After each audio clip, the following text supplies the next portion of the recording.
சாய் பாபாய் நமக. லக்னத்தில் ஏதோ ஒரு சுப கிரகம் உட்கார்ந்துருக்கு, இல்லை 2 சுப கிரகம் உட்கார்ந்துருக்குன்னா இது டெஃபினட்டாக கோடீஸ்வரன் யோகம்னு சொல்லப்பட்டிருக்கு.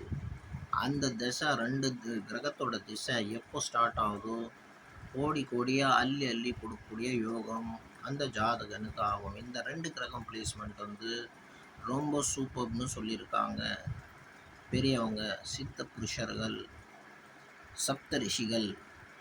அதுலேயும் குறிப்பிட்டு கஷ்யப் ரிஷி சொல்லியிருக்கார். இதை பற்றி சுபகிரகம் அந்த லக்னத்துக்கு பிரியமான கிரகமாக இருக்கணும், அது ரொம்ப ஒரு முக்கியம். அதே நேரத்தில் அந்த திசையும் வரணும். இது வந்தால் அவன் சாதாரணமான ஒரு கைலங்கடை போட்டு இருந்தாலும் எங்கேயோ போய் விடுவான். மல்டி மில்லியனர் ஆகி பெரிய ராஜயோகத்தை அனுபவிப்பான். சகல ஐஸ்வர்யமும் அவனோட சொத்தாக மாறிவிடும். ஜெய் ஸ்ரீராம்.